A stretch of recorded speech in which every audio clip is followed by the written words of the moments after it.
Dua unit HP yang lagi dicas di tempat pegawai lenget disentak maling.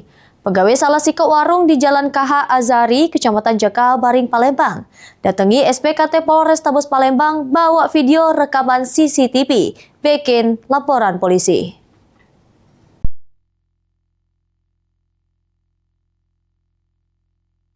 Terekam kamera CCTV aksi sikok landang yang gasak HP pegawai di salah sikok warung yang berada di Jalan KH Azari, kawasan 910 Ulu, Kecamatan Jaka Baring, Palembang.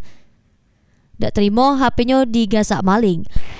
Korban yang bernama Nadia Maulidah, warga lorong Tangga Raja, datangi Sentra Pelayanan Kepolisian Terpadu atau SPKT Polrestabes Palembang bikin laporan polisi. Dikatakan korban bermula dirinya ngecas 2 unit HP-nya. Sesudah itu ditinggal ke denget karena nak ngelayani pembeli. Tak taunya HP tersebut sudah melenget. Kan lagi ada pembeli. Nah, terus tiba-tiba HP-nya hilang gitu. Posisi HP tuh dia tuh lagi dicas? Iya, lagi di charger.